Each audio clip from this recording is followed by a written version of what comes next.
എല്ലാവർക്കും നമസ്കാരം. Big Boss Malayalam season 6 episode 3ന്റെ റിവ്യൂ ആണിത്. ഇന്ന് നമുക്ക് പ്രധാനമായിട്ട് സംസാരിക്കാനുള്ളത് രതീഷിന്റെ വീട്ടിലോട്ടുള്ള പോക്കിനെ കുറിച്ചും ശ്രീരേഖ എന്ന ന്യായാധിപതിയെക്കുറിച്ചും സിജോയുടെ സ്വയം പൊക്കൽ ഗെയിമിനെ കുറിച്ചും തന്നെയാണ്.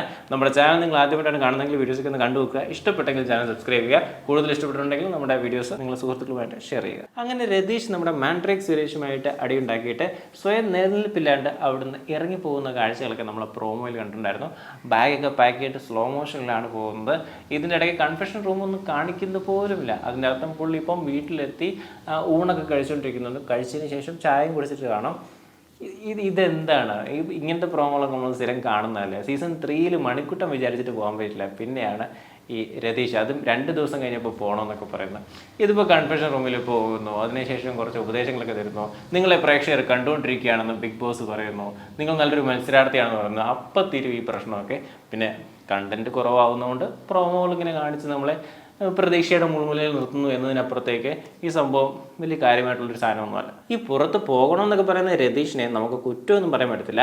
തുടക്ക ദിവസം തൊട്ട് തന്നെ എല്ലാവരുമായിട്ട് അടിയുണ്ടാക്കി കണ്ടന്റ് ഉണ്ടാക്കുക എന്നതാണ് പുള്ളിയുടെ ഗെയിം. തുടക്കത്തിൽ തന്നെ നോക്കുകയാണെങ്കിൽ സിജോയും റോക്കിയുമായിട്ട് അടിയുണ്ടാകുന്നു, ഇപ്പോൾ സുരേഷുമായിട്ട് അടിയുണ്ടാകുന്നു, ഇതിനിടയിൽ അൻസിബയുമായിട്ട് അടിയുണ്ടായിട്ടുണ്ട്, ജാൻമണിയായിട്ട് അടിയുണ്ടായിട്ടുണ്ട്, ഇപ്പോൾ ശ്രീതുവുമായിട്ട് അടിയുണ്ടാകുന്നു. ശ്രീതുവിൻ്റെ അടുത്ത് പോയിട്ട് പറയുക നീ ഒന്നുമല്ല, നീ വെറും പഴമാണെന്നൊക്കെ പറയുക. ഞാനാണ് ഇവിടുത്തെ മെയിൻ, ഞാൻ എല്ലാവരുമായിട്ട് അടിയുണ്ടാക്കുന്നുണ്ട്, ഞാൻ ഇവിടെ കണ്ടന്റ് ഉണ്ടാക്കുന്നു, നീ ഇവിടെ എന്തുണ്ടാക്കി എന്നൊക്കെ ചോദിക്കുന്നുണ്ട്. തിരിച്ച് ശ്രീതു പറയുന്നുണ്ട് നിങ്ങളൊരു വാഴയാണെന്ന്.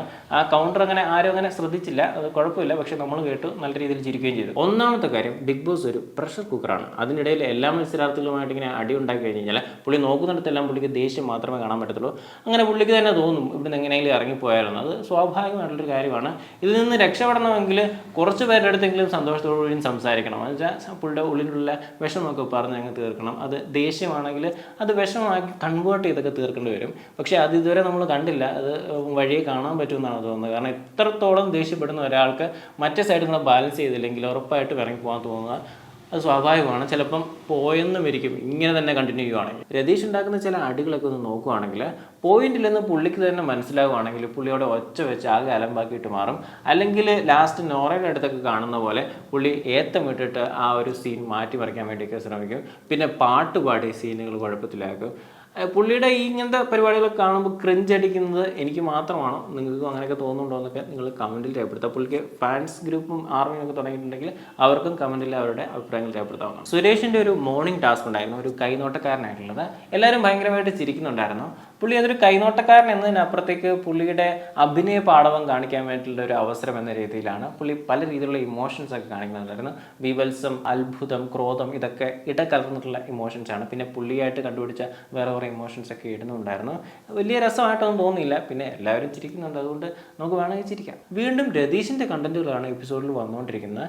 ജാൻമണി കെട്ടിപ്പിടിച്ചെന്ന് പറഞ്ഞിട്ട് വീട്ടുകാരെ കുഴിച്ചിട്ട് സങ്കടപ്പെടുന്ന ആ ഒരു സീനുണ്ട്. അത് നല്ല രീതിയിലുള്ളൊരു കണ്ടന്റ് ക്രിയേഷനാണ്.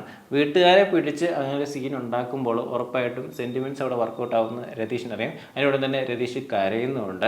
ആൻഡ് ഇത് കൃത്യമായിട്ട് ഋഷി സ്പോട്ട് ചെയ്യുന്നുണ്ട്. അങ്ങനെ നിങ്ങളിങ്ങനെ ചെയ്യുന്നത് ഒരു ആന മണ്ടത്തരമാണെന്ന് പറയുന്നത് അത് ശരിയാണ്. കാരണം ഇത്തരം കാര്യങ്ങൾ, അതായത് ജാൻമണി കെട്ടിപ്പിടിച്ച കാര്യമൊന്നും നമ്മൾ കൃത്യമായിട്ട് അറിഞ്ഞിട്ടില്ല. അത് അറിഞ്ഞത് തന്നെ പുള്ളി ഇങ്ങനെ കരഞ്ഞ് നിലവിളിച്ചപ്പോഴാണ്. അതായത് ആദ്യം ജാൻമണിയോട് ഇങ്ങനെ കെട്ടിപ്പിടിക്കില്ലെന്ന് പറയുന്നു, പിന്നീട് ജാൻമണി കെട്ടിപ്പിടിക്കുന്നു, അത് പുള്ളിക്ക് ഇഷ്ടപ്പെടുന്നില്ല, വീട്ടിലൊരു കണ്ടു കഴിഞ്ഞാൽ എന്ത് വിചാരിക്കും എന്നൊക്കെ പറയുന്നത്. ഇങ്ങനെ സീൻ ഉണ്ടാക്കുമ്പോഴാണ് അത് മൊത്തത്തിൽ പുറത്തുള്ളവരെ അറിയുന്നത്. അത് പുള്ളിക്ക് കണ്ടന്റാക്കി ഉണ്ടാക്കണം എന്നുള്ളതാണ് മെയിനായിട്ടൊരു കാര്യം. അത് കൃത്യമായിട്ട് ഋഷി സ്പോട്ട് ചെയ്യുന്നുണ്ട്. ഇത് ഋഷി പറഞ്ഞപ്പോൾ പുള്ളിയുടെ മുഖമൊക്കെ നമുക്ക് കാണാൻ പറ്റുന്നതാണ്. പിന്നീട് അത് ന്യായീകരിച്ച് പുള്ളി വഷളാക്കിയില്ല, പുള്ളിക്ക് കാര്യം മനസ്സിലായെന്നാണ് തോന്നുന്നത്. ഇന്നലെ ചായ കൊടില്ല എന്ന് പറഞ്ഞ പരാതിയുമായിട്ട് വന്നിട്ടുള്ള ജിൻഡോ ഇന്ന് ഗ്ലാസ് കഴുകിയിട്ടില്ല എന്നുള്ള പരാതിയുമായിട്ട് വന്നിട്ടുണ്ട്. ആ പരാതി സെഷൻ ഏതായാലും എല്ലാവർക്കും ഗുണകരമായിട്ടുള്ളൊരു കാര്യം തന്നെയാണ്.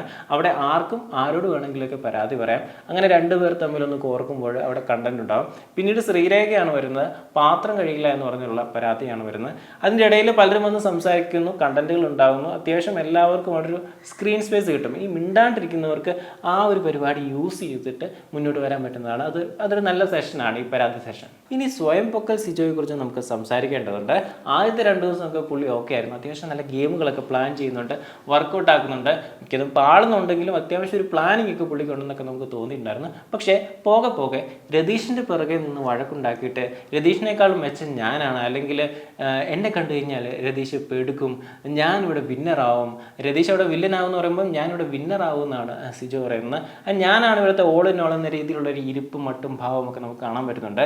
ഇതവിടെ ഋഷിക്കാണെങ്കിലും റോഹിക്കാണെങ്കിലും ഇത് അത്ര വലിയ ഇഷ്ടമായിട്ട് തോന്നുന്നില്ല. പിന്നെ കമ്പനി ആയതുകൊണ്ട് അവരൊന്നും മിണ്ടാത്തതാണ്. ഏതായാലും സിജോ മൂന്നാമത്തെ ദിവസം തന്നെ പുള്ളിയുടെ ആ ഒരു ഗെയിം പ്ലാൻ കൃത്യമായിട്ട് ആളുകളിൽ എത്തിച്ചെന്നാണ് തോന്നുന്നത്.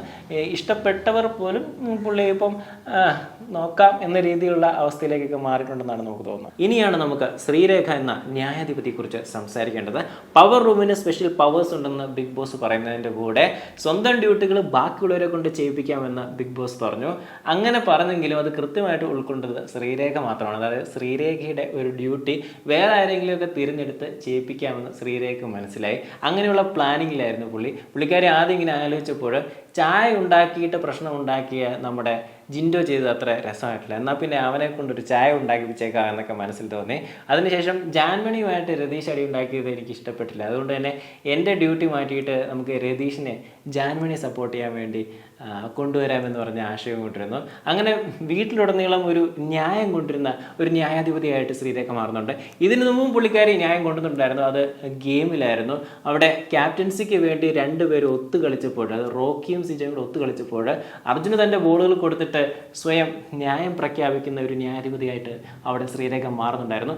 അതിൻ്റെ ബാക്കി പത്രമായിട്ട് നമുക്ക് ഇനിയും കുറേ കാര്യങ്ങൾ കാണാൻ പറ്റുന്നുണ്ട്. ഇതൊക്കെ ചെറുത് ഇനി കാണപ്പോറത് നിജം. അങ്ങനെ 3 ദിവസങ്ങൾ കഴിഞ്ഞു. ആരെ സപ്പോർട്ട് ചെയ്യണമെന്നുള്ളൊരു തീരുമാനമൊന്നും ആയിട്ടില്ല.